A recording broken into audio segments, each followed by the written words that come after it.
This is the second time I'm starting this video. So, dilation. It's another type of transformation. We talked about translation already, and we talked about reflection. So reflection, when we did it, we put negative signs. That was the mathematical operation that we used. We did negative f of x, so we made our y negative, or we did f of negative x, so we made our x negative. For translation, we used addition and subtraction. If we went to the left or up, then we were adding. Left, we added to the x. Up, we added to the y.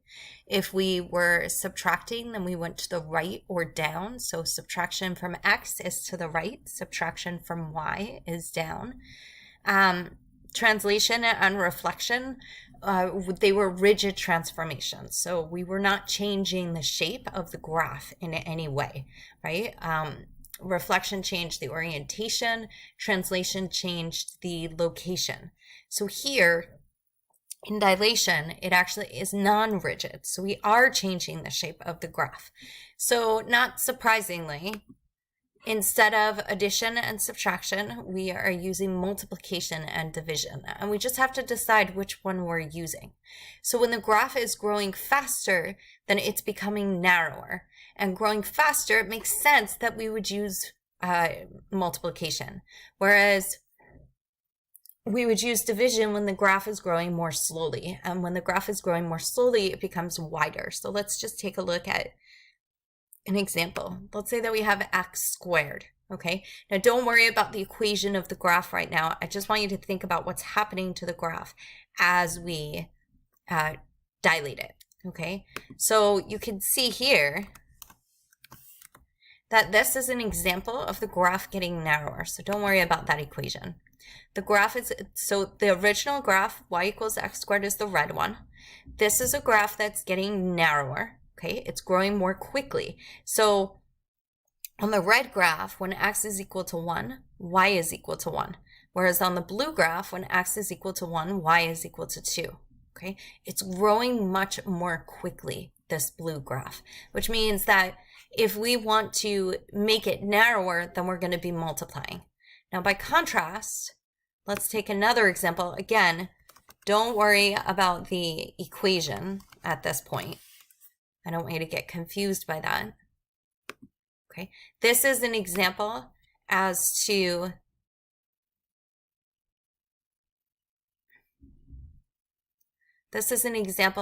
of it getting wider. Okay, so the green graph is growing more slowly than the red. Let's take the blue out for a second. The blue is just showing you that it's narrower than the original. The green is now showing you that it's wider than the original, and it's growing more slowly when it's wider, right? So the red graph, when x equals 1, y is equal to 1, but the green graph, when x is equal to 1, y is only equal to 1/2. Here on the red graph, when x equals 2, y is equal to 4. But on the green one, when x equals 2, y is only equal to 2. So as it's getting wider, it's growing more slowly. So it kind of makes sense that we would divide there. I'm just checking it didn't crash because it already crashed on me once. Okay, it's still recording. Sorry about that. Okay, so let's talk about what this means. So there are 4 different types of dilation, which makes sense, okay, because there are 4 different types of translation as well, and it's just the way that you're changing this graph. So the 4 different types is there is a horizontal stretch and shrink and a vertical stretch and shrink.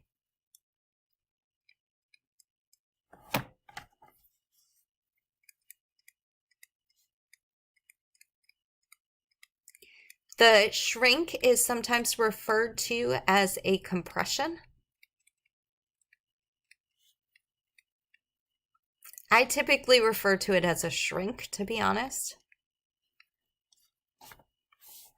But both are perfectly fine.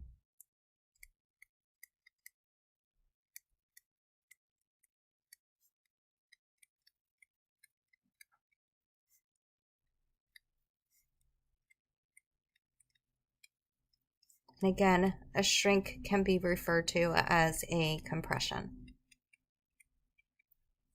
Okay. Okay, so let's go through this in the same way that we went through translation and reflection. We'll go through each one individually. And remember, we know that we're either multiplying to X or Y, okay? If it's a vertical change, then we're multiplying to Y. If it's a horizontal change, then we're multiplying or dividing to X. Okay, so vertical means Y is being changed, horizontal means X is being changed. And then whether we're multiplying or dividing, we know that for one of these we're multiplying and for the other we're dividing. It's just a matter of what the graph looks like. Is it getting wider or is it getting narrower? So let's start with a vertical stretch, okay?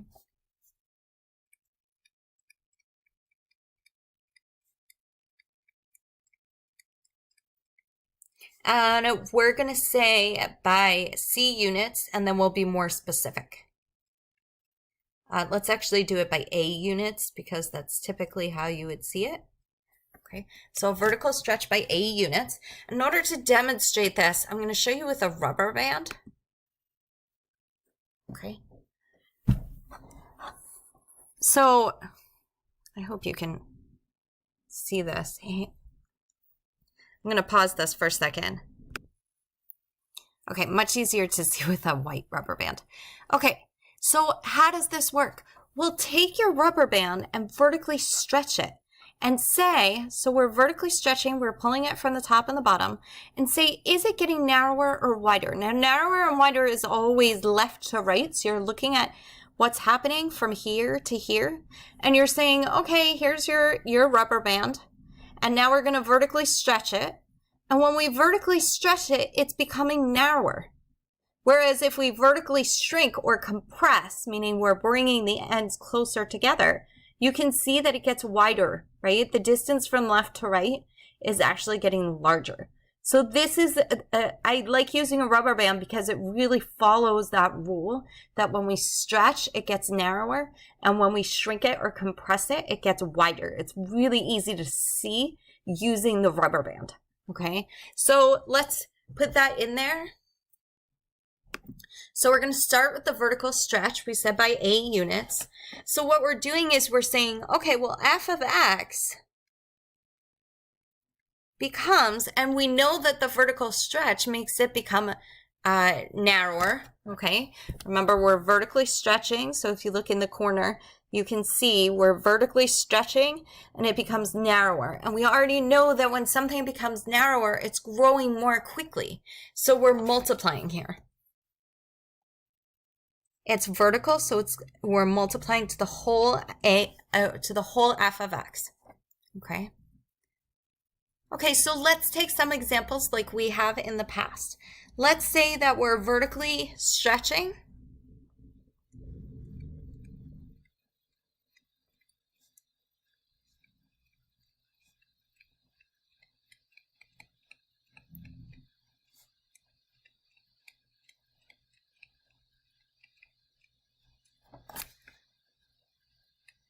By 3 units, okay, or by a factor of 3. That would be a typical way of describing it.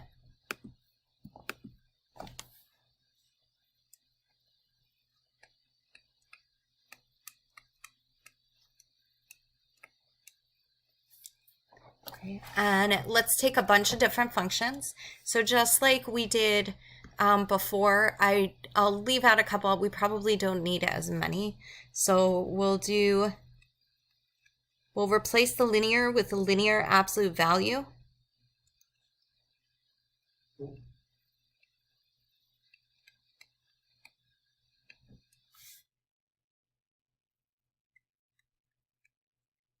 We'll do a logarithmic.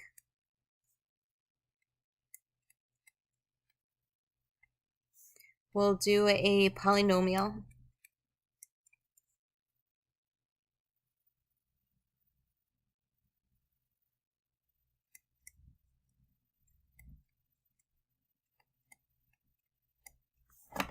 And we'll do a reciprocal function as well.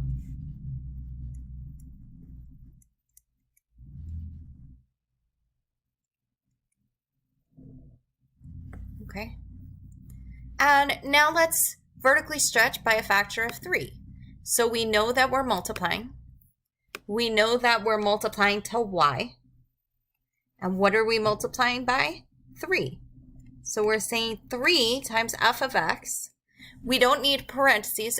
Remember, when we multiply our y, we're essentially putting our whole function in parentheses and then tacking on whatever we have to tack on, whether it's a plus something or a minus something, or in this case, multiplying by something. In this case, we don't need parentheses because the absolute value bars act as parentheses. So we could just write this as 3 absolute value of 3x plus 2. Same thing with the logarithmic, right? The logarithm, we're taking the log of all of 6x minus 4. So we don't need the parentheses around the log. We need it around the 6x minus 4 because that's what we're taking the log of. But we could just put the 3 out in front of the log and that'll be fine. You can't be incorrect if you add in the parentheses around the whole function. So if you're not sure, just put the whole function, all of f of x in parentheses, and then stick the 3 out in front. Okay, so here, this one you do need parentheses. So again, you're asking yourself, does it change the order of operations? And if you just put a 3 in front of the 2, that would say you're going to do 3 times 2 first, and then all of this other stuff. And you need to do all of the other stuff before multiplying by 3. So here you must have parentheses. We haven't really been simplifying. You can distribute 3. This would be absolutely correct. We can do 6x cubed plus 9x plus 3.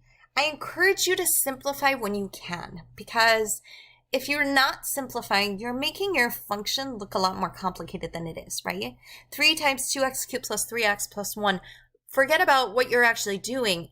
Because you have the parentheses, it looks more complicated than just 6x cubed plus 9x plus 3. Okay, so simplify when you can. There's no strict rule here. If it tells you to simplify, then simplify. If it doesn't, then do whatever you want.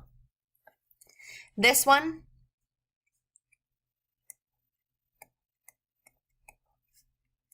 so you have 2 ways of writing this. Again, you would need to put parentheses here, just so that it's really clear that you're multiplying by the whole function. But what does this mean? This 3 is like a 3 over 1.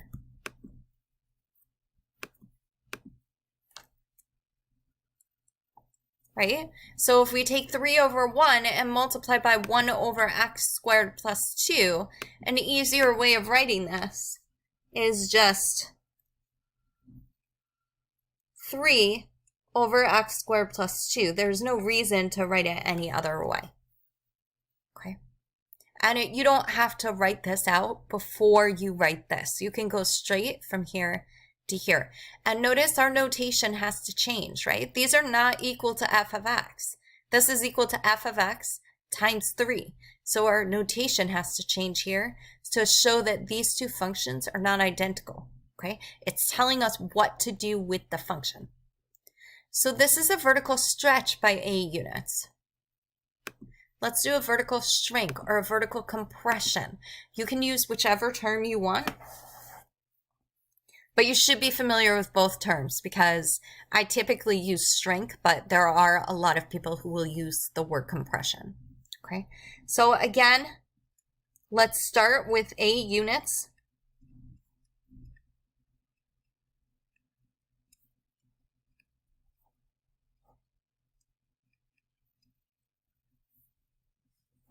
Okay. And if we go back to the vertical stretch for a second, remember the reason why we're multiplying is because we're making the graph narrower. That's why we're multiplying. So whether it's narrower or wider, that's what's dictating the multiplication or the division, not the word stretch or shrink, because you'll see in horizontal it's different. Okay. So vertical shrink by A units, we're making the graph wider. Now, if we're making the graph wider, that means that we're dividing. So f of x becomes f of x over a. And just to be clear, that is the same thing as 1 over a times f of x. Okay, because again, remember, this is f of x over 1. So that becomes f of x over a. Now, people are going to vary in the way that they write this. I don't really have personal preference in terms of, do you do f of x over a? Sorry, that got really messy. Do you do f of x over a, or do you do 1 over a times f of x? That's completely up to you. Everybody does it differently. I'm going to leave it as f of x over a, okay? With the idea that when it gets wider, we do division, and it's easier to see it as the actual dividing versus a multiplication of 1 over a, okay? So again, we're going to do a vertical stretch by a factor of, we did a factor of 3 before, so we're going to do the same thing here. So suppose that we're vertically shrinking by a factor of 3.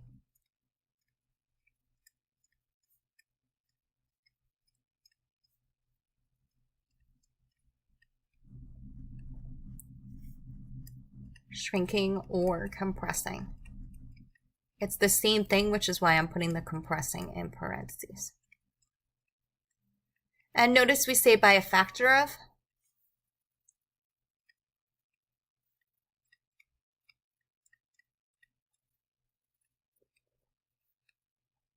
Okay, so we can use the same functions that we did before. I think it's a nice array of different types of functions. We have our absolute value, and it's a linear absolute value. We have our logarithmic.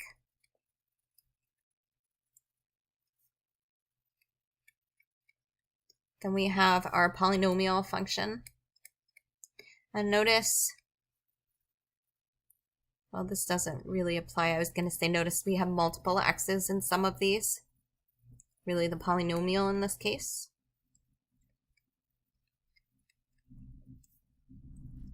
It's not really relevant for this because we are not affecting our x, we're affecting our y. Okay, so now the new function notation here, we're dividing instead of multiplying.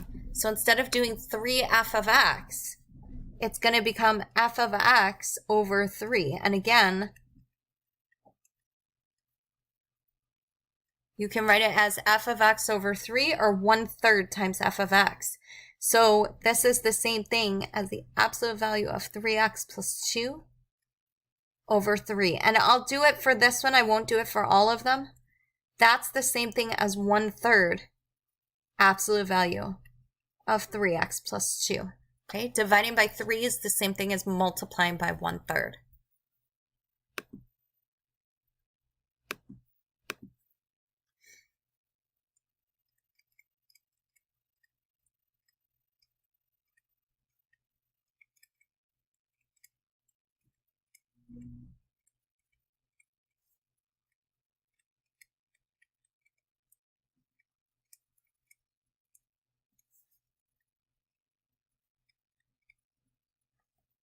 Okay, so that's true for all of these.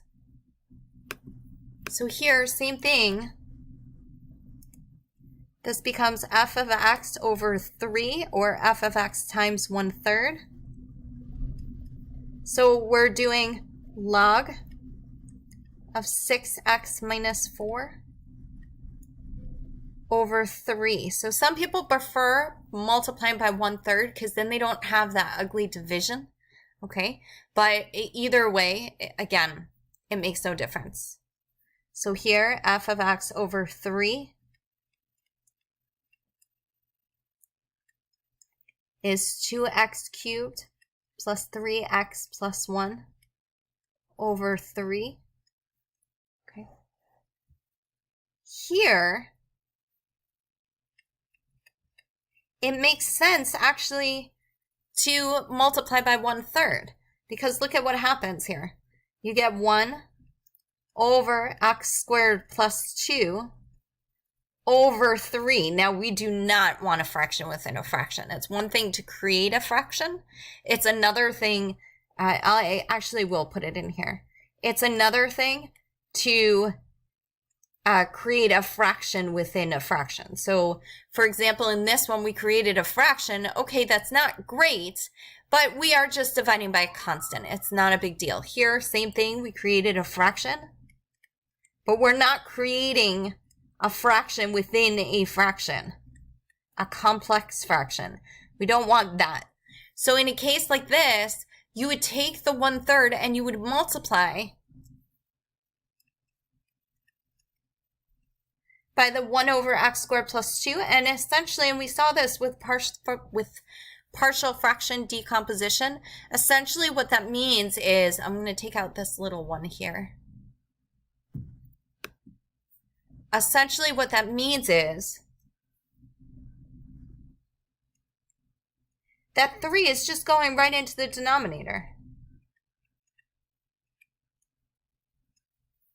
Okay, we're doing 1/3 times 1/x² plus 2. So the numerator is still 1. Okay, this goes back to multiplication of rational expressions. Okay, so that's a vertical, shrink, and stretch. So notice once you know one of them, you kind of know all of them. So let's do horizontal. We'll start off with a horizontal stretch because that's what we did with the vertical.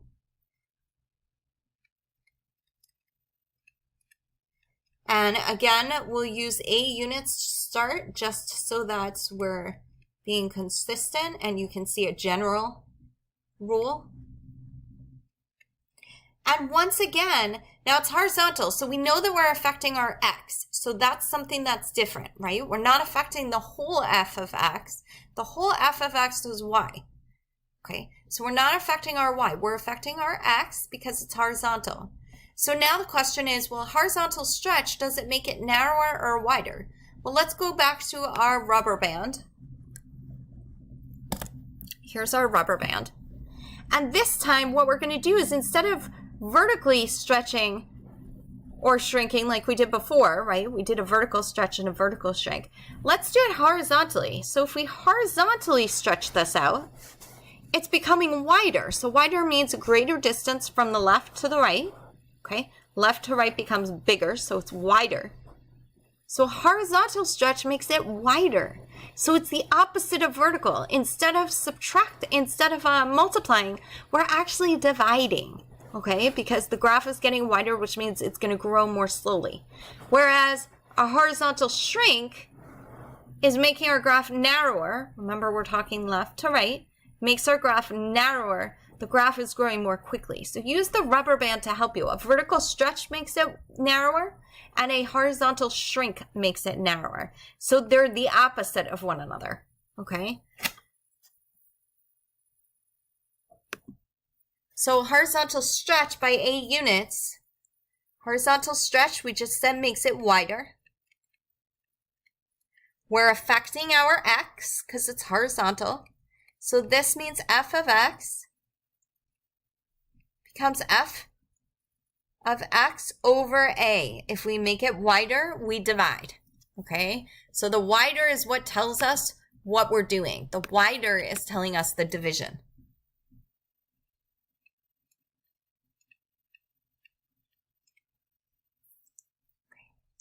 So let's do the same thing. We're going to take the same exact functions that we had before.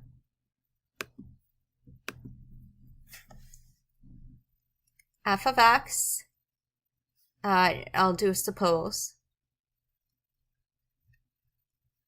So suppose we horizontally stretch by a factor of 3.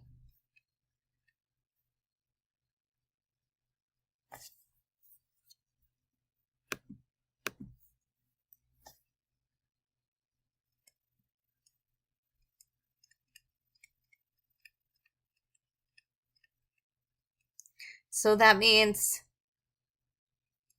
we had 4 functions. F of x equals the absolute value of 3x plus 2. F of x equals log of 6x minus 4. F of x equals 2x cubed plus 3x plus 1. And we had our reciprocal function, f of x equals 1 over x squared. plus 2. Okay, and let's go through and rewrite our functions. So what this is saying is that we're replacing our x with x over 3. Okay, so act as if you're putting parentheses around your x and replace it with x over 3. Don't forget about the plus 2 here. So same thing here. You have log of 6x minus 4. You're replacing your x with x over 3.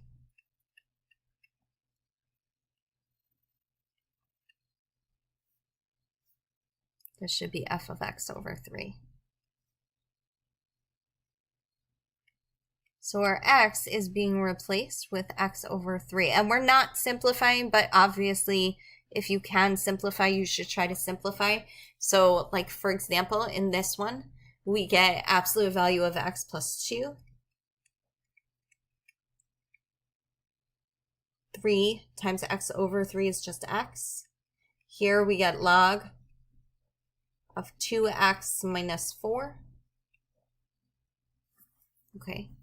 6 times x over 3 leaves us with the 6 and the 3 cancel. We are left with 2x here. Here we have f of, I'm sorry, I wrote this notation incorrectly. I'm going to rewrite it. I hope that didn't confuse you. Okay, right? We're affecting only our x. So the notation should be f of x over 3. F of x over 3. F of x over 3. This is just like a composition of functions. So we have 2 times x over 3 cubed plus 3 times x over 3 plus 1. Okay, I'll simplify this here because it's relatively simple. We're not adding or subtracting anything. This cube gets distributed, so we have to distribute the cube first. So it becomes 2x cubed over 27, right? The cubed gets distributed to the x and to the 3. I'm not requiring you to always simplify, but I just want you to see what it looks like. 3x over 3 is just x, and then plus 1. Okay, I just want you to get an idea as to what it looks like when you simplify. So sometimes you might be asked to when it's a relatively easy simplification. This is not difficult. This doesn't require a lot of algebra, okay? Same thing with each of these, right? It's not a difficult simplification, but you should be prepared. But I won't always ask you to do this, okay? Here, same thing.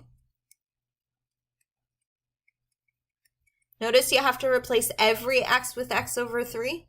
So in the function before, in the polynomial function, we had 2 x's, so we replaced both of them with x over 3. Here we only have 1 x. This becomes 1 over x over 3 squared plus 2. This one I'm not going to simplify. The x over 3 squared.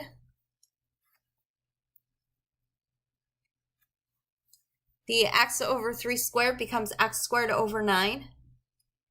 And what you would do then is you would make the 2 an 18 over 9.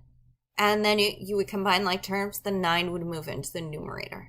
Okay, so it would wind up with 9 over x squared plus 18. I'm not going to do that. I don't want to spend time going through the algebra of simplifying this. So for now, just leave it like this. Okay. And then finally, we have our horizontal shrink, or our horizontal compression. And that's our last one. It's our last type of transformation as well that we're going to talk about. Okay, so a horizontal shrink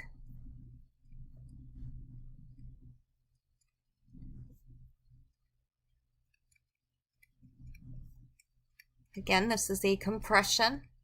Be familiar with both words.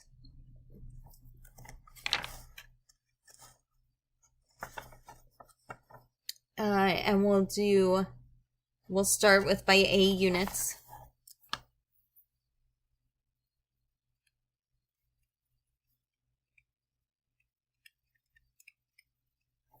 And if we look at the horizontal shrink, so look at the lower right-hand corner again, where you can see the camera, okay? A horizontal shrink, what you're doing is you're taking the rubber band and you're pushing it together. And when you're pushing it together, you're making it narrower. So it's the opposite of a stretch. That's always going to be the case. The shrink will be the opposite of the stretch, but in vertical, a stretch makes it narrower and a shrink makes it wider. In horizontal, it's the opposite. A stretch makes it wider, whereas a shrink makes it narrower. And the fact that it's getting narrower is telling us that we multiply, right? Narrow tells us multiply, wide tells us divide.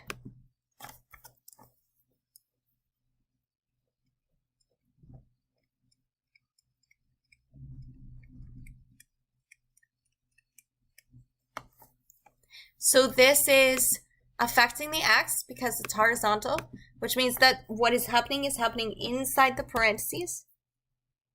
So our f of x becomes f of ax. Okay, so let's suppose we horizontally shrink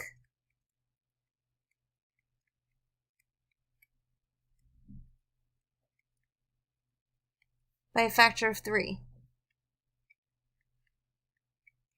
And you should know that this is the type of thing where I have to sit and think about it for a second before I say right away, oh, here we multiply or here we divide. I have to think about, well, what does the rubber band look like? Because it's not that simple to just remember which is which. So always go back to your rubber band and look at your graphs. Think about your graphs that way. It'll make it easier, okay? So we're horizontally shrinking by a factor of 3. So we're going to use the same functions again. The reason why I'm using the same functions is just to show you the consistency in the way that they change, okay? We will be experimenting with lots of different functions. So f of x equals absolute value of 3x plus 2.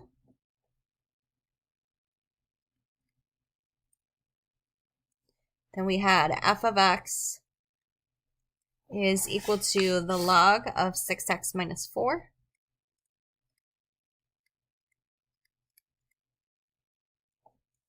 We had f of x is equal to 2x cubed plus 3x plus 1.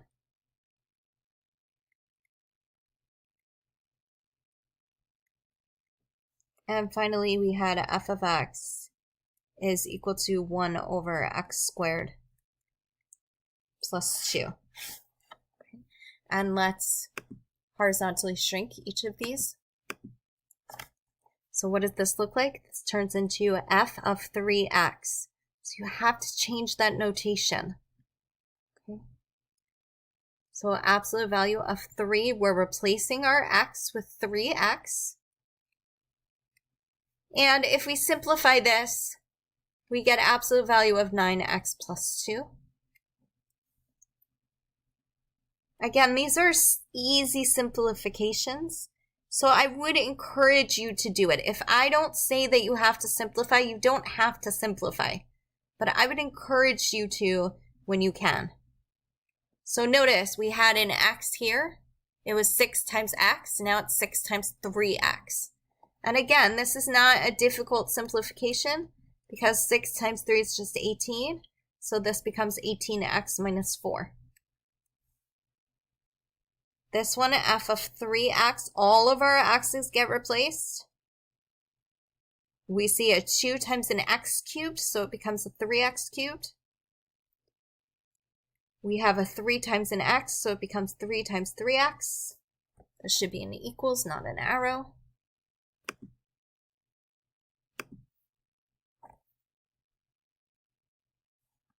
And then plus 1. And again, we can simplify this.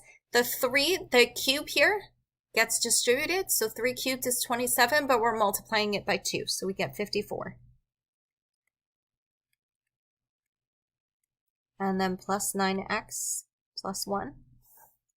And finally here, f of 3x equals 1 over that x squared becomes a 3x squared plus 2.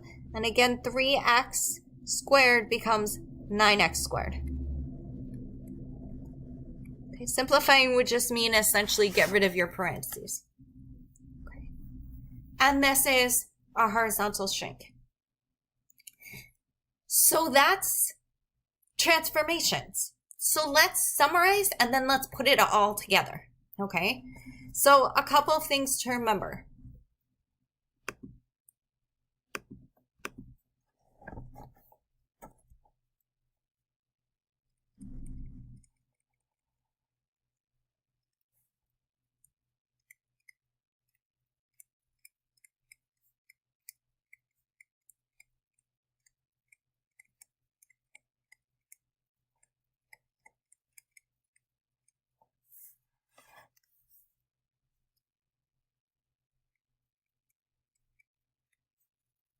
If it is a horizontal change,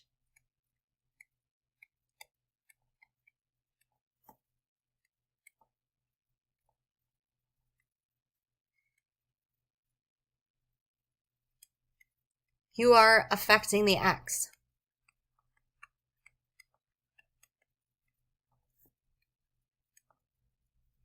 Okay, what are our horizontal changes? Our horizontal changes are for reflection.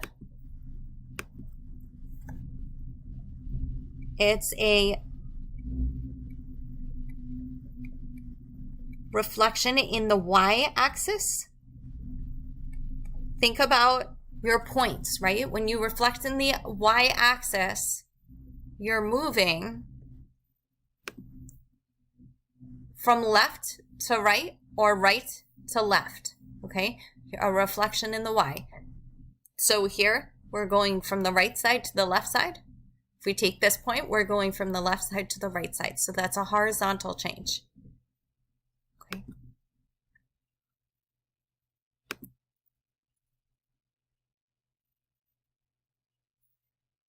Okay, for translation, we're talking about a translation left or right.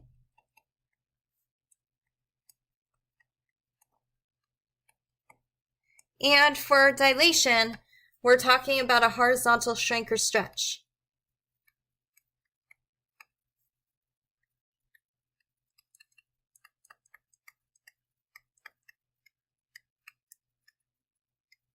Okay, a reflection in the origin would also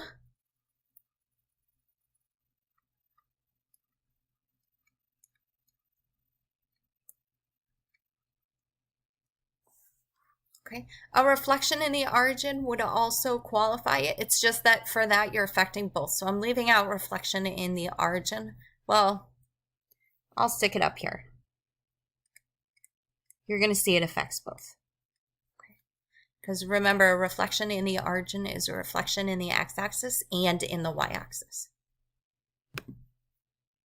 Now, if it's a vertical change, then you're affecting the y.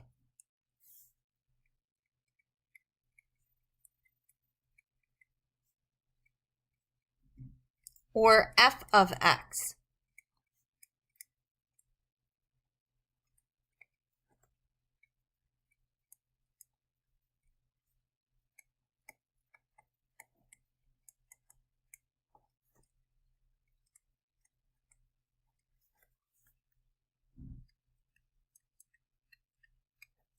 So what are our vertical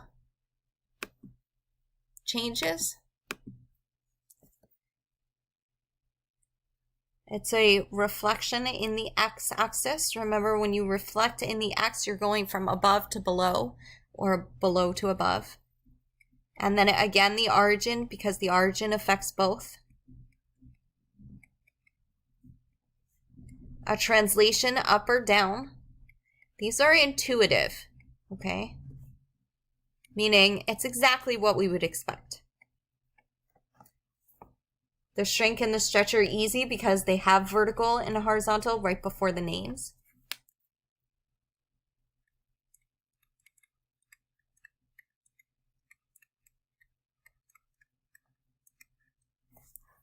Okay. So that's the first thing is, are you affecting the X or the Y? Okay. That's the first big thing that you want to know. First question.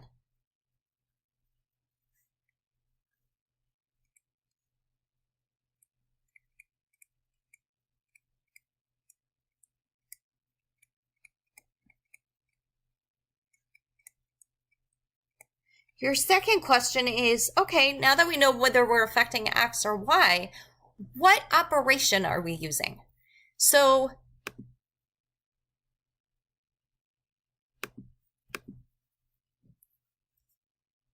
negative signs, that's one operation. Addition or subtraction.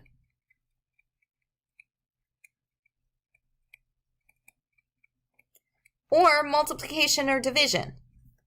These are the three operations that we might be using.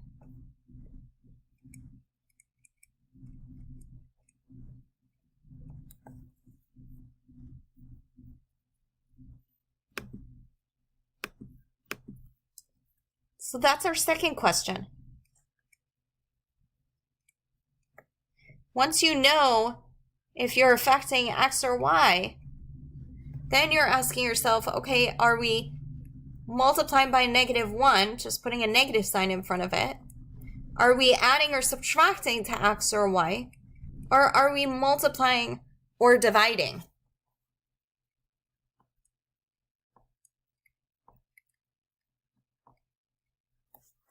And we know that negative signs is for reflection.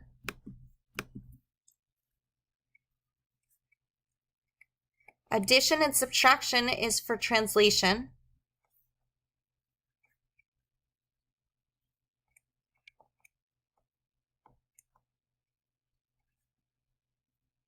And multiplication and division is for a dilation. Okay, so these are the two big questions that we ask ourselves every time that we look at a transformation. Okay, let's put it all together. Let's do multiple transformations on one function.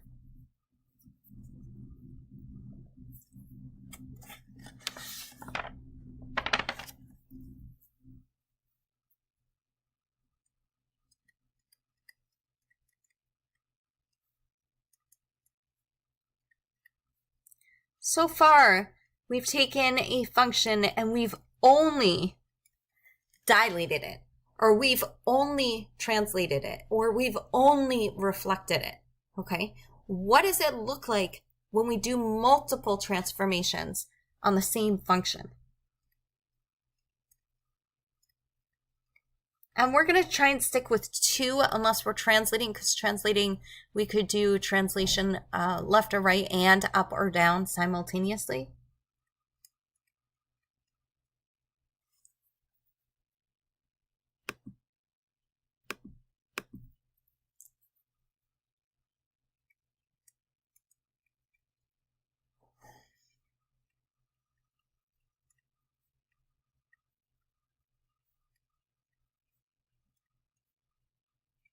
And we're just going to do lots of examples.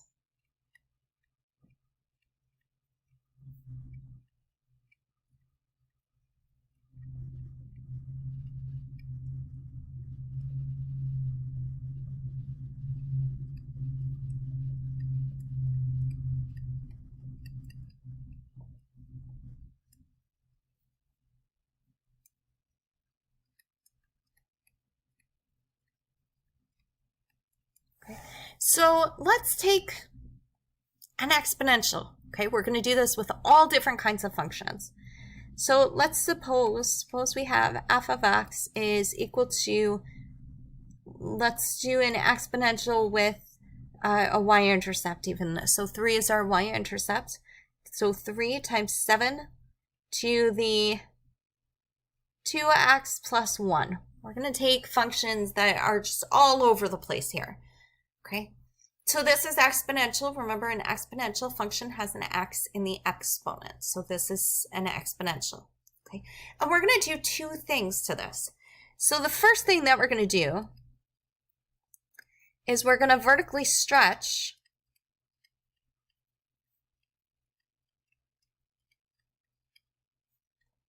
by a factor of 4.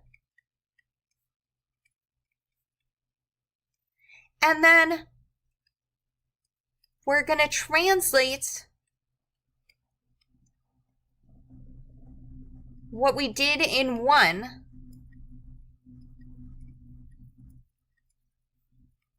so we're going to take this new function and we're going to translate it -2, +3. Okay. You want to work with one transformation at a time. So let's go through this slowly. And this isn't that complicated because what you're doing is each time you're just taking this new function and you're doing one transformation on it. Okay. So work with one at a time and say, okay, I have 3 times 7 to the 2x plus 1, and we're vertically stretching by a factor of 4. Ignore the second step.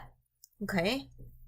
So the first thing is work with one transformation at a time.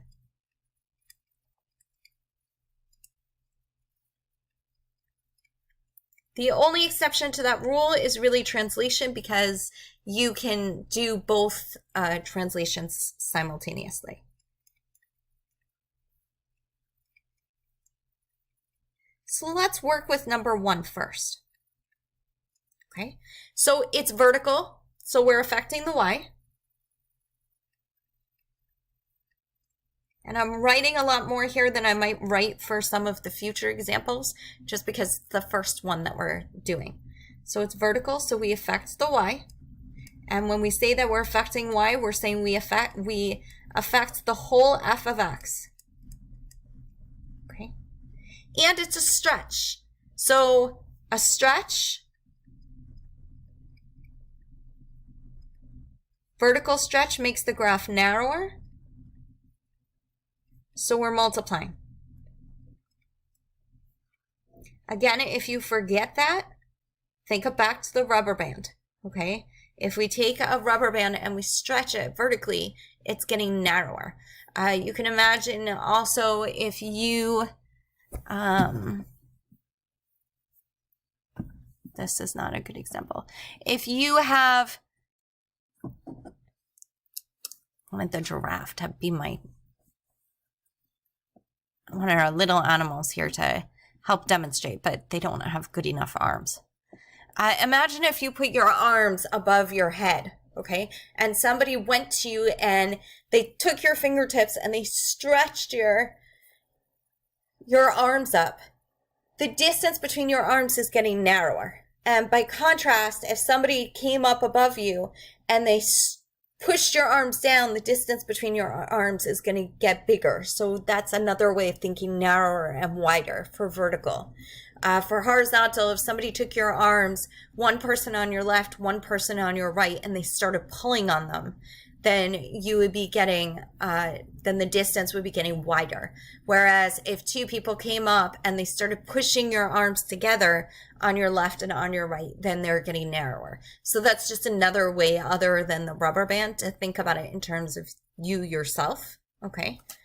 So it's vertical, so we affect f of x. It's a stretch, which means it's a narrower. So we're multiplying. So what does this mean? This means that the new function notation is 4 times f of x, okay?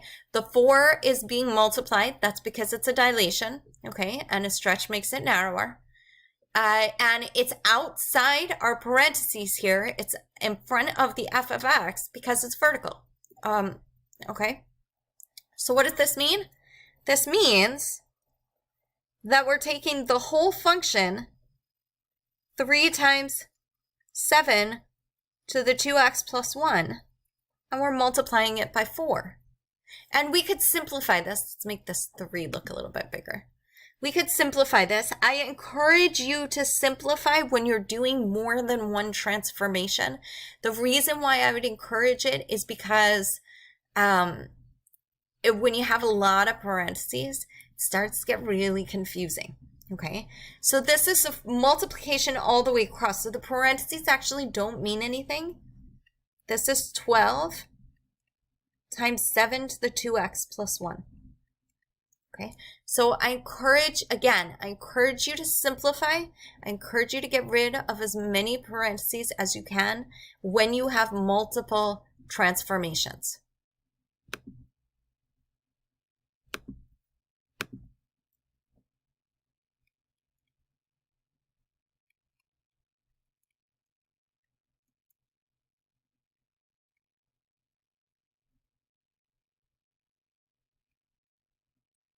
Because otherwise you just have lots and lots and lots of parentheses.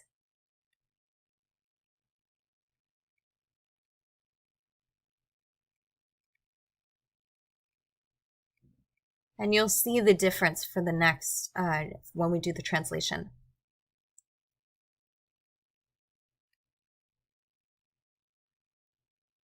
Okay, this is just going to make your life a lot easier. The 4 does not get distributed here. Remember, in order to distribute, what would happen is you would have multiplication on the outside and either addition or subtraction on the inside. This is multiplication all the way through. So that's why the 4 gets multiplied by the 3 and you get 12. It doesn't also get multiplied by 7. Okay, so this is the first one. Okay, so now we have to do the second one.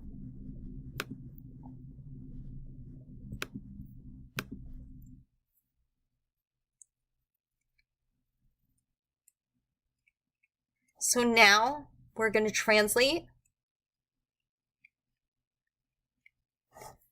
4f of x is equal to 12 times 7 to the 2x plus 1. So we're translating this function. And notice we have a new function notation as 4f of x. It's not just f of x. We're translating this. Okay, so start with your t. -2, 3. What does this mean?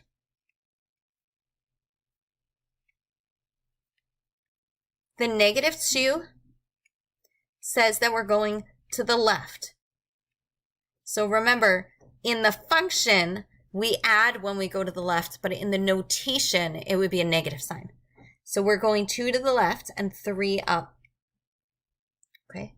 Well, 2 to the left says that we're adding to x. And the 3 up says we're adding to y.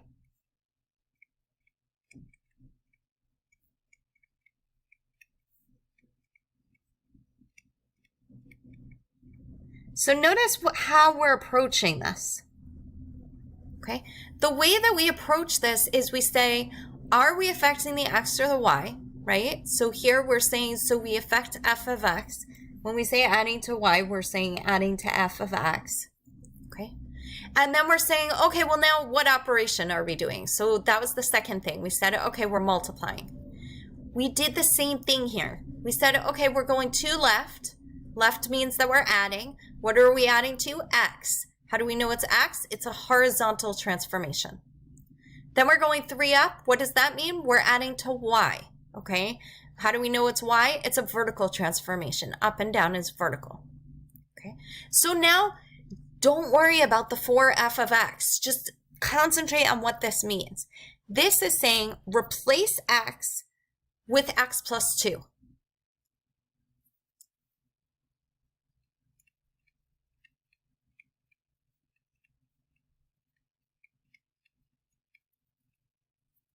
And this is saying add 3 to the end of the function.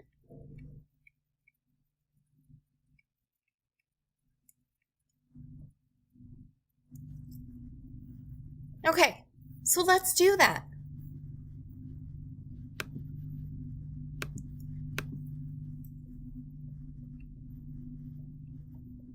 So the x gets replaced with x plus 2. And then we're just adding 3 to the end of the function. So the 4 is just something that's going to carry down. Okay?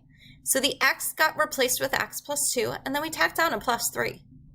Now we're going to do the same thing on this side. On this side, our x gets replaced with x plus 2, and then we tack on a plus 3 to the end of the function. Okay, and here it might be helpful to have parentheses, just because that plus 3 is kind of like all the way out on the end. You can also write this as 3 plus 12 times 7 to the 2x plus 2 plus 1. Now, if it doesn't say to simplify, you can leave it like this. If it said to simplify, then you would change this to 2x plus 5, because you would distribute the 2. You would get 2x plus 4 plus 1, which would give you 2x plus 5. Okay, you can see that if you didn't multiply the 4 times 3, then you would have extra parentheses in here. Already you have 2 sets. This would add in an extra set. Okay, and the 4, again, it just gets carried down. Don't get confused by this 4, okay? The reason why it's 4 f of x plus 2 plus 3 is because we're translating this function for f of x, not this one. We're translating the new function. Okay, let's take another example. So we're just going to do a bunch of these.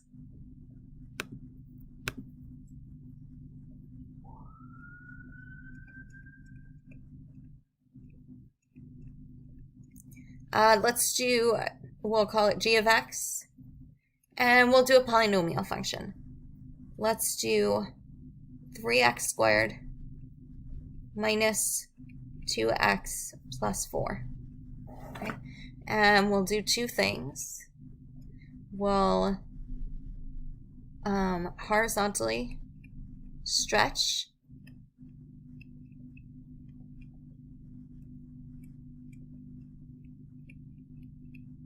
by a factor of 2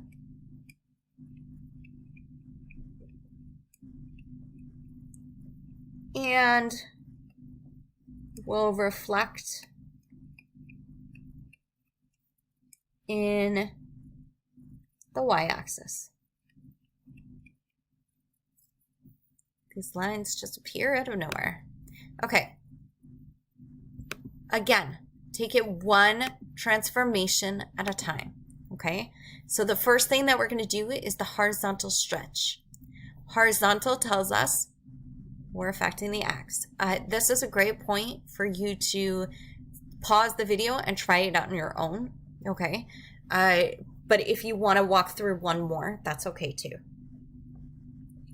So it's a horizontal stretch.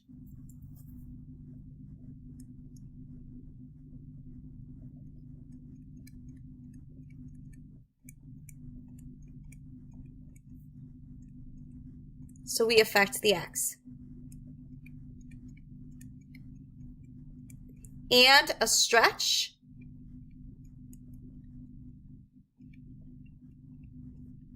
for horizontal is wider. So we divide. Okay. Notice we're going to these 2 questions that we had before. We're saying, are we affecting x or y? Because that tells us, is it going to be something that changes inside the parentheses, like this 3x? Or is it going to be something that changes outside the parentheses, affecting the whole f of x? Okay? In other words, are we putting our x in parentheses and replacing it? Or are we putting our whole function in parentheses and just tacking something onto it? That's the first question that we ask. Then we say, okay, now that we know that we're affecting x or y, what's the operation? If it's a dilation, meaning a vertical or horizontal stretch or shrink, then we know that we're multiplying or dividing. If it's a translation, we know that we're adding or subtracting. And if it's a reflection, we know that we're just putting in a negative sign. Okay, either it's going outside the function or it's going next to the x. Okay, so this is horizontal, so we affect x, and it gets wider, so we divide. And it's by a factor of 2. So this is telling us that it's g of x over 2. Okay, we know how to do this.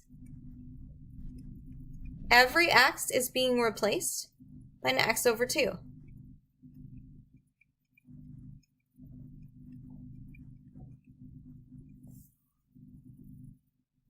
Okay. And this is enough. You don't have to simplify this. It could be very helpful to you, okay? Because then you are not changing as much. You don't have as many parentheses. In this case, you'll see in the next step that it doesn't really hurt or help you to simplify. So what you can do is you could start the next one, see if it makes a difference. Like here, it probably made a big enough difference to do it. And if it doesn't make a difference, then don't bother with the simplification.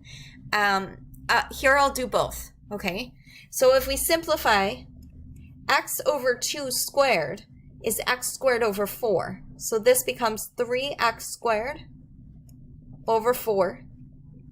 Then this is just an x, and we have plus 4, okay? Or 3/4 x squared minus x plus 4, okay? So we could do this with both. Now the second one, it's a reflection in the y-axis. This is a horizontal change.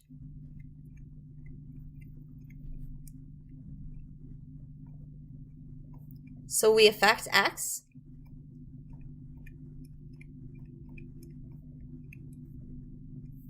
And it's a reflection, so we just add a negative.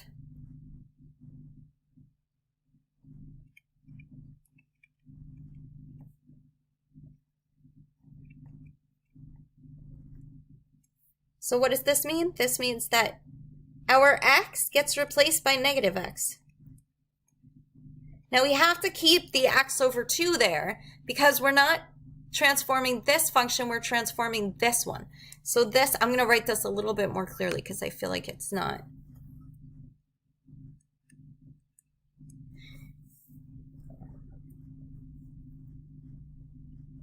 I hope that's better. So it becomes negative x over 2. Okay, so what does this mean? If we use the unsimplified version, we have negative x over 2 squared after the 3, and then minus 2 times negative x over 2 plus 4. Okay.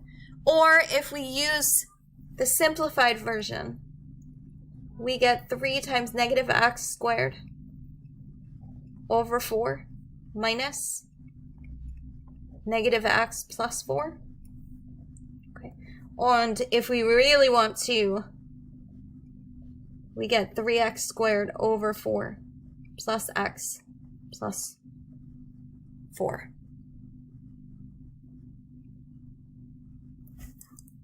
I have to rewrite it because you can't see the 4.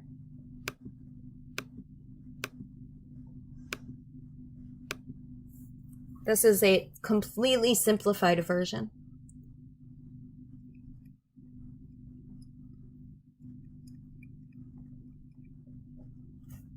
Any of these answers would be okay. If it's not telling you to simplify, any of these answers would be okay. Okay, let's do another one. We're just going to do a bunch. Let's do an example.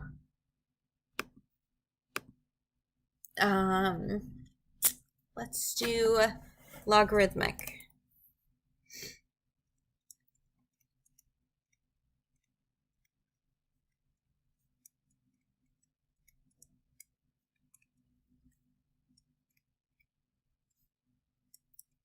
We'll keep it relatively simple. K of x is equal to log of 2x. And let's say that we translate -1, -3, and we'll reflect in the origin. Okay. So once again, we do one at a time.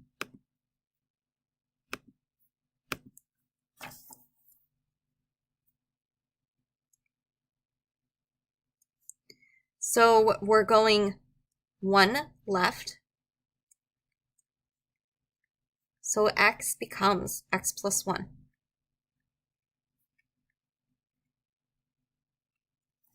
right? When we go, this negative means that we're going to the left.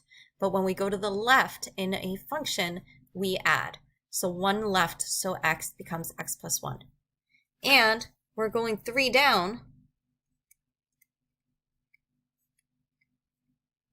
So we subtract 3 from f of x.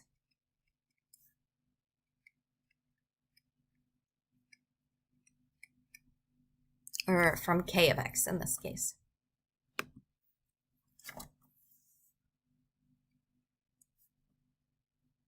Okay, what does this mean? This means our new notation is k x plus 1 and then minus 3. Now these are our instructions. This is saying take every x and replace it with an x plus 1 and then just subtract 3 at the end.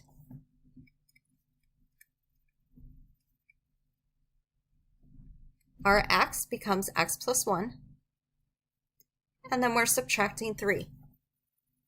Now we can simplify this. We don't have to, but we can.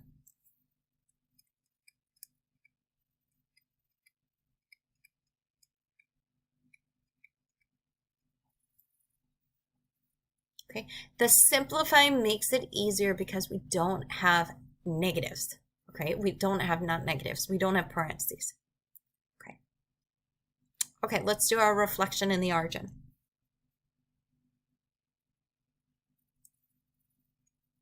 So a reflection in the origin affects both x and y.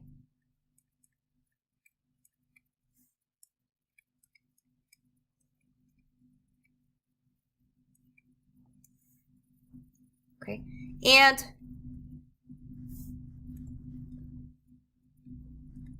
we put in a negative sign because it's a reflection. Okay, so what does that mean? So here's the only part that you have to remember. You're affecting the y. You're affecting the whole function. So this whole function has to get put in parentheses. Okay, so notice that we're looking at notation and the actual function. The whole function has to get put in parentheses and a negative sign gets put in front of it. What's the whole function? This right here. And then the x gets replaced with a negative. So k of negative x plus 1 now, minus 3.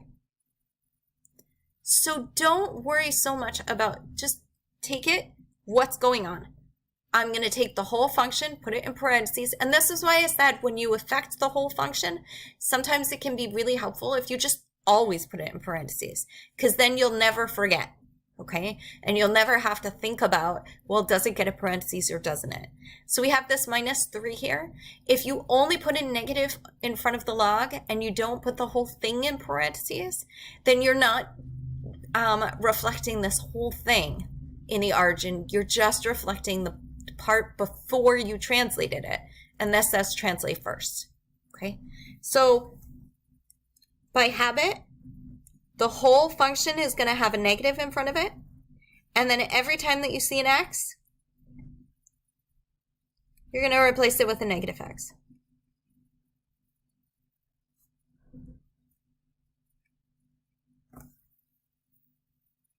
Okay, and you could see that this starts to get, even though we got rid of one of the parentheses, now we have extra parentheses. So it starts to get like really, really lots and lots of parentheses. Okay, so be careful here. That's all. So do the parentheses like one at a time. That's why I say what we did is we put a negative and then we just put parentheses because we knew that the whole function was going to go in there. Okay, and this can be, the most that you can do with this is it becomes negative log of negative 2x plus 2. And then this minus 3 becomes a plus 3. Okay, because you're distributing this negative. You're distributing it to the log, and then you're distributing it to the minus. Okay, let's take another example.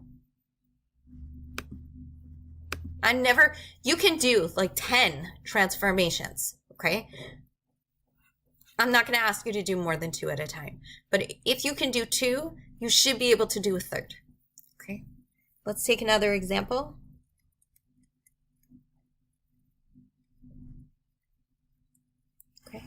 Let's do r of x is equal to, let's do an absolute value. We'll do negative 4x minus 3. Okay. And this one, we did translation and reflection, we did dilation and reflection, and we did dilation and translation.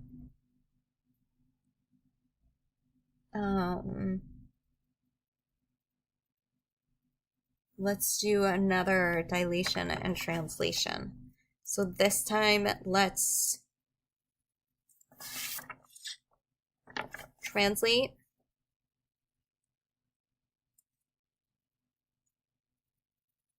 Um, 4, 1, and then we'll vertically shrink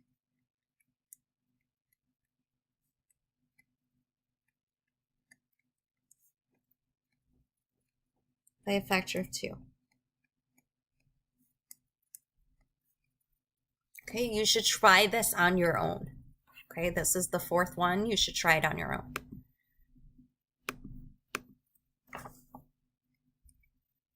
So the first thing that we're going to do is translate. So this says that we're going 4 right.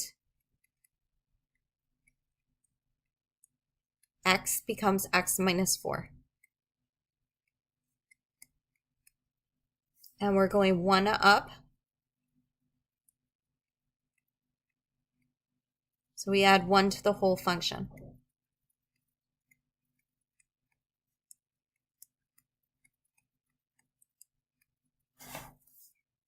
So x becomes x plus 4. Sorry, x minus 4.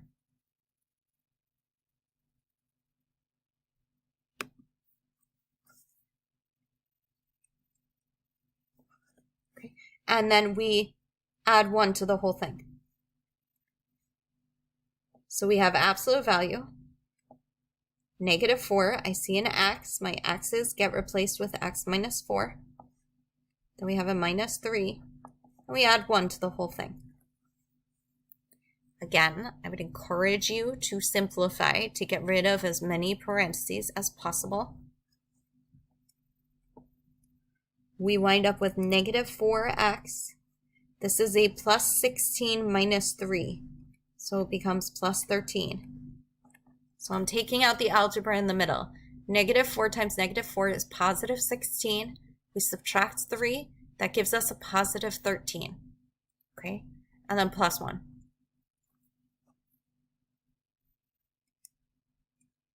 Vertical shrink says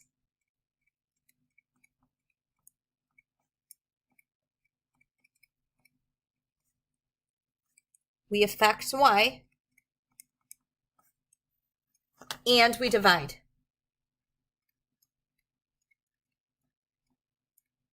Okay, a shrink makes it narrow, makes our graph wider. Again, think of the rubber band and going top and bottom, and you're shrinking it. Okay, you're doing a vertical shrink. You do a vertical shrink, we put it together, it gets wider. So what does that mean?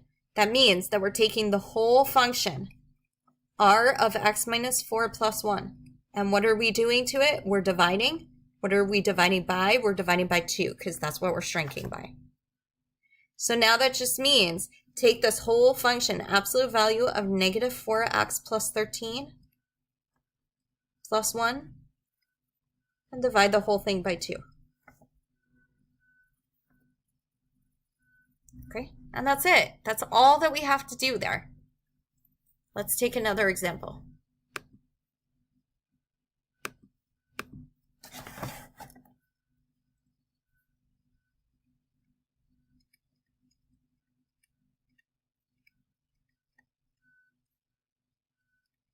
Let's do another polynomial. We'll do q of x is equal to 2x cubed minus x squared plus 5. Okay. And for this one,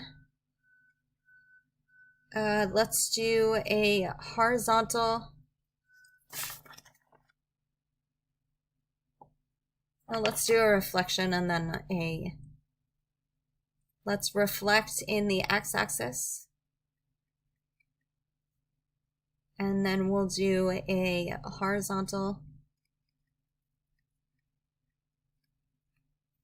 shrink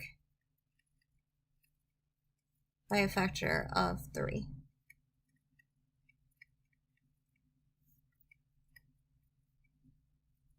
Okay. This will be the last one that we do, and then we'll just take a quick look at some graphs.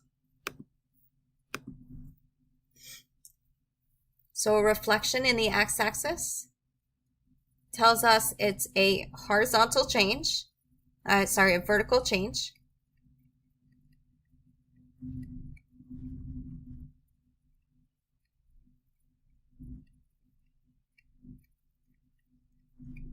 So we affect y. That means essentially you're taking your whole function and you're putting it in parentheses. It's a reflection, so we add a negative. I'm saying put in a negative because I don't want you to think that we're doing plus minus. So this is saying that it's negative q of x. You take your whole function, put it in parentheses, and you put a negative sign in front of it. So notice what we did. It's a vertical change. So I put in a parentheses. That's where our function is going to go. And then whatever we have to do, whether it's adding, subtracting, multiplying, dividing, it's going to go outside of there. Okay? So we have a negative and then 2x cubed minus x squared plus 5. You can simplify it if you want. If you don't, it just means that you're going to have a lot more parentheses in there. Okay? If we simplify, this becomes negative 2x cubed plus x squared minus 5. Now, if it's a really hard simplification, like if you have to cube x minus 4, don't bother, okay? But this is simple enough. We're just distributing a minus. Okay. Horizontal shrink. We're affecting x. And a horizontal shrink says we multiply.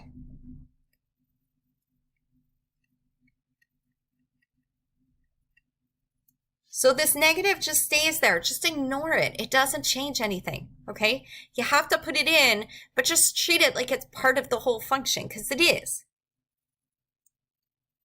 Here, this is affecting x. So the only thing that's changing is what's inside the parentheses. We're shrinking by a factor of 3. This says multiply. So our x becomes 3x. What does this mean? The negative we already did, right? We don't have to worry about it again. All we have to do is say, okay, well, I'm horizontally shrinking by a factor of 3. That tells me replace every x with a 3x. So this becomes negative 2. Every x becomes 3x.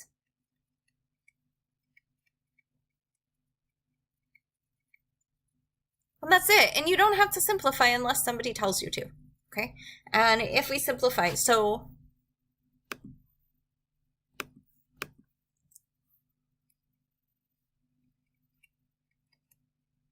this is your answer if you don't have to simplify.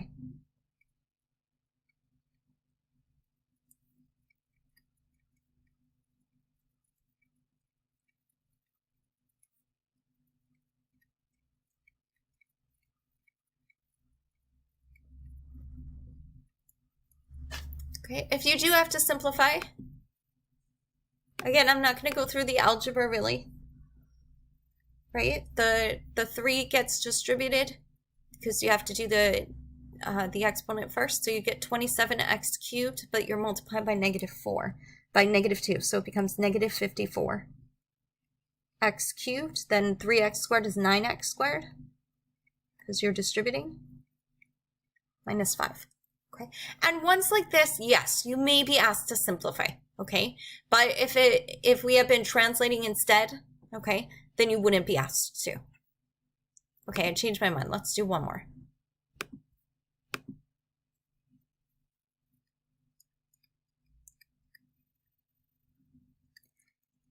This only gets difficult if you're not working with one thing at a time and just thinking, what are we changing? Are we changing the X or are we changing the Y?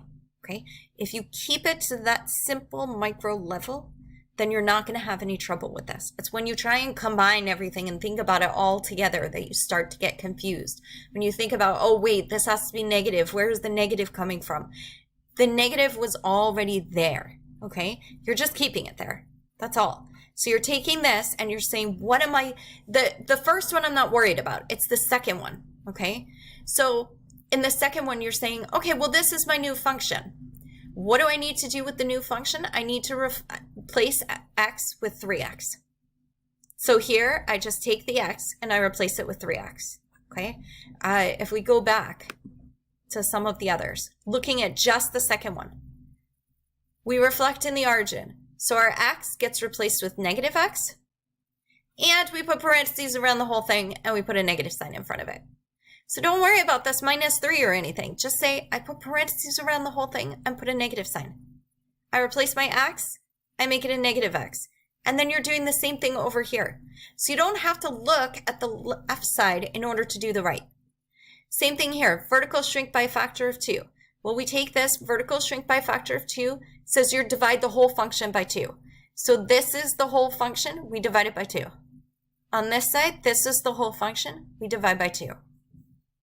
If we go to the one before that, this was the first one that we did with multiples. We have our function, okay? So the first one, I'm not worried about you're getting the first one because we have just g of x. It's the second one. Second one, we reflect in the y-axis. That tells us that our x is becoming negative. So every time that we see an x in this, we just replace it with a negative x. Every time that we see an x here, we replace it with a negative x. Okay. So let's take f of x. Well, we could go back to f of x. F of x is equal to, let's do a reciprocal function. 1 over x squared minus 5, okay? And let's translate this, 3, negative 7, and then let's horizontally stretch by a factor of 6.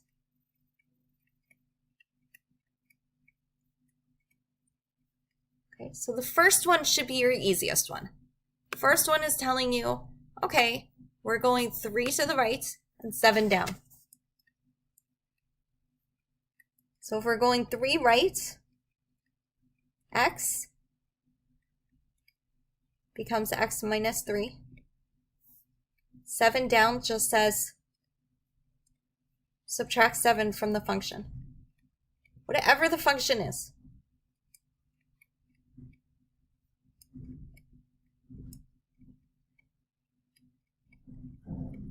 Okay, so what does that mean?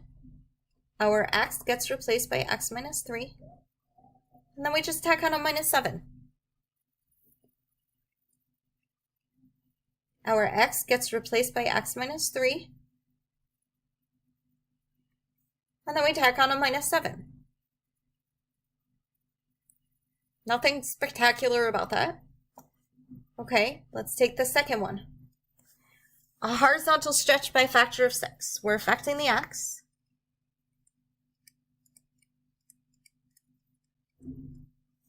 Because it's a horizontal. It's a stretch. When we horizontally stretch, we're making it wider. Okay, we're taking this rubber band, we're stretching it horizontally. When we stretch it horizontally, it gets wider. So we divide.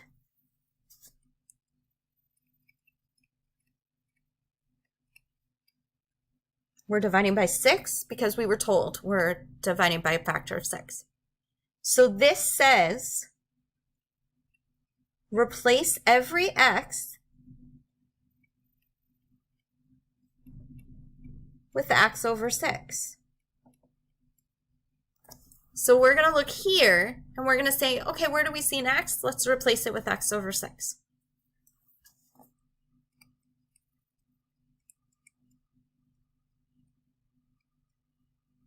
Everything else just remains the same. And then we're going to come around to the other side. So notice here, it's not that helpful to square it, okay? So here, I wouldn't bother simplifying, because to square it, you're just making your life harder. Don't simplify if it's going to make your life harder. Only simplify if it's going to make your life easier, okay? Unless it told you to. And in a case like this, it's really not going to do that. So we have 1 over, and this is saying replace x with x over 6.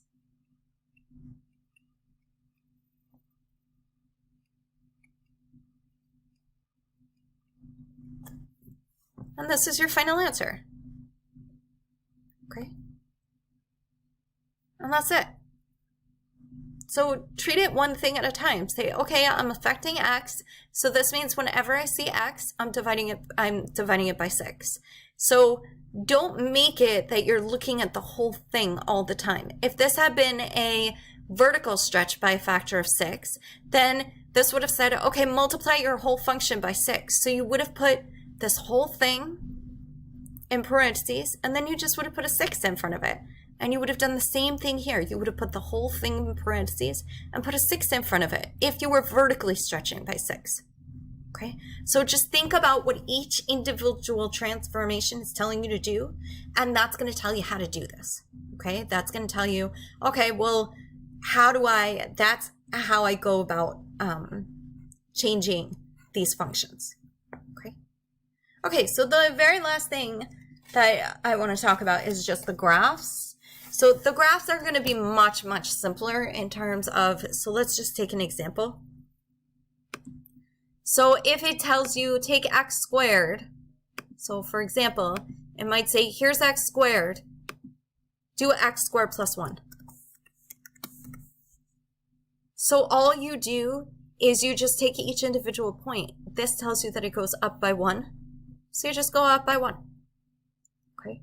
So if it tells you to, you're only going to have one transformation in those cases.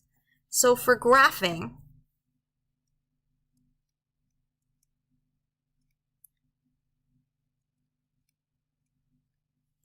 determine what the transformation is.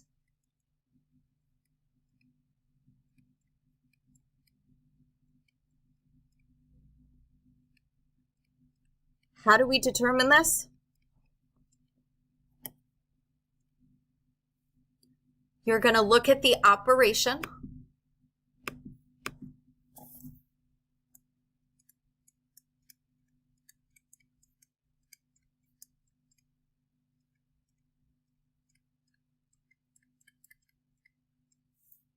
Okay, in other words, plus or minus, multiplication or division, or just a negative sign. Okay, so you're going to look at the operation, and you're going to look at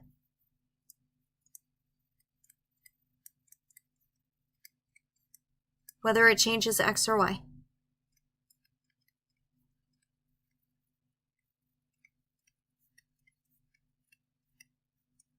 And then you're just going to transform, you're going to perform that transformation on the points.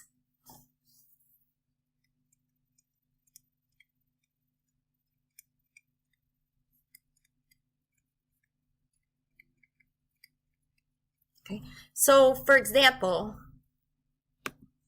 we're not going to do a lot of these because these are much simpler. You're only going to get one transformation. So for example, if you're given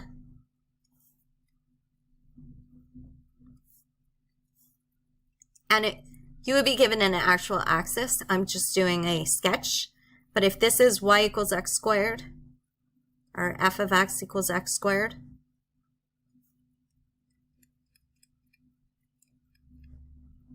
then it might say draw or sketch the graph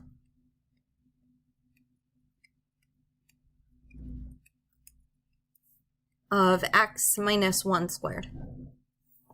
Okay. So this tells you You should be able to do this yourself at this point. This becomes a x. You subtracted 1 from your x. This meant that you went to the right by 1.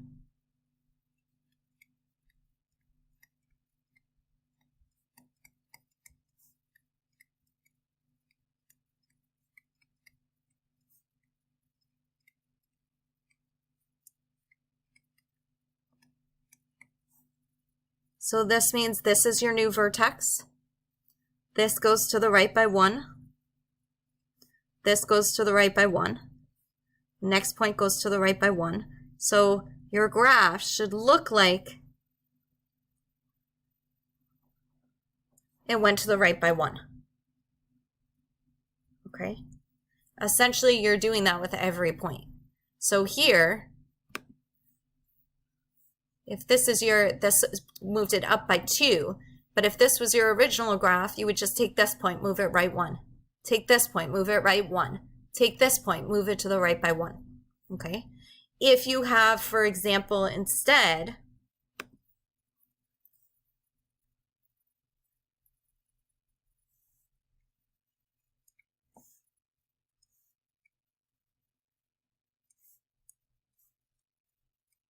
let's do this one.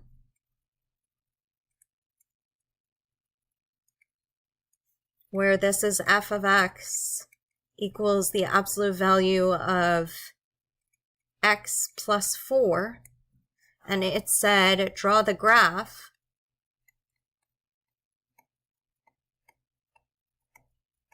It'll either say negative f of x, let's say, or this should be a absolute value,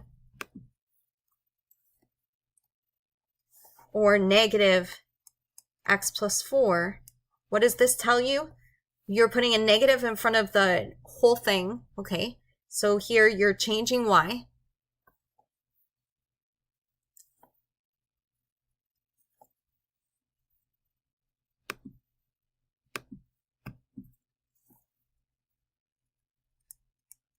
You're putting a negative in front of y.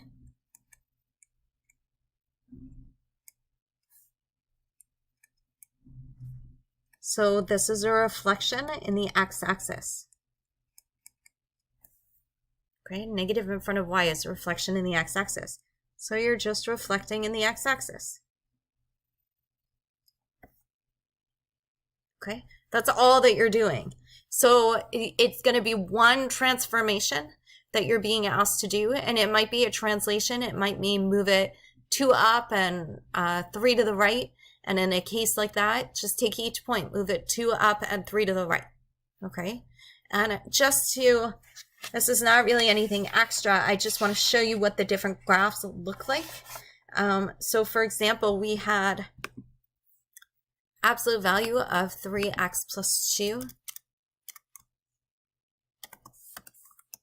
I just want to give you some idea as to what a graph like this looks like when we horizontally shrink it by a factor of 3. Okay, so if we horizontally shrink this by a factor of 3, what that's telling us is that we multiply. Horizontal shrink means that it's getting narrower, so we multiply our x by 3x.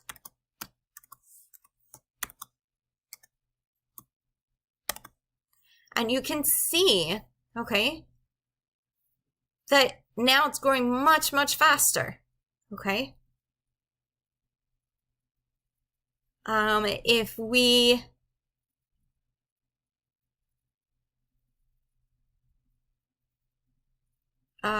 take, let's take a different graph. Let's take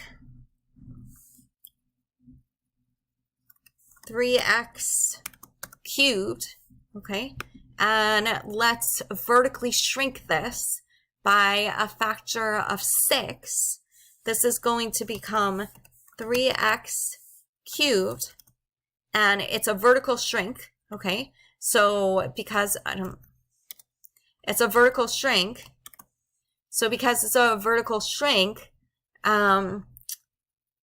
vertical shrink makes the graph wider, so we divide. We're dividing the whole function. Notice we put the whole 3x cubed in parentheses.